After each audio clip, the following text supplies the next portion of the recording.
So guys welcome to the NS blog.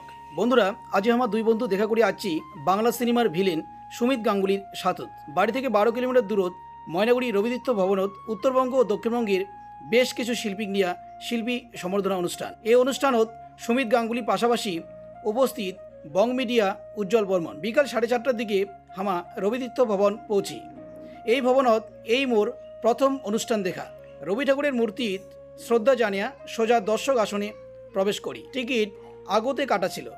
যাওয়ার কিছুক্ষণ পরেই পদ্মশ্রী মঙ্গলাকান্ত রায় দাদুক নিয়া প্রদীপ প্রজ্বলনের মাধ্যমে অনুষ্ঠানের শুভ সূচনা। নানা নাচ গান ও বাজনা ইত্যাদির মাধ্যমে অনুষ্ঠান জমজমাট ছিল। যদিও বেশ কটা গান এবং আয়োজন ভালো ছিল, কিন্তু আসল যন্ত্রপাতি ছাড়া কণিকা রায়ের ভাওয়াইয়া গান আসলে উহাক সম্মান জানে যেয়া এক মতন অপমান করা হয়েছিল। কণিকাদির আপত্তিও ছিল, খুব খারাপ নাগিসে।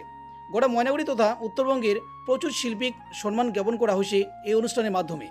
এক কথায় কবার গেলে আয়োজক গোষ্ঠীর চিন্তা ভাবনা মননশীল। কিন্তু আর যাই হোক না কেন, উত্তরবঙ্গের মাটিত গান বাজনা হলে, রাজবংশী যন্ত্র এবং রাজবংশী গান উপস্থাপিত না হলে হাজার কোটির প্রোগ্রামও বেকার মনে হয়। এক কাপ চা খায়া প্রায় 5.5 ঘন্টার বিরক্তি কাটিল সুমিত গাঙ্গুলির আগমনে।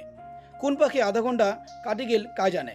নাচ গান অভিনয়ে বেশ শান্তি নাগিল। শেষত ধন্যবাদ বিএসপিজি ও রামমোহন রায় ফ্যান্স ক্লাব, কারণ 200 টাকায় সুমিত গাঙ্গুলিক দেখার সুযোগ করে দেওয়ার জন্য। ধন্যবাদ।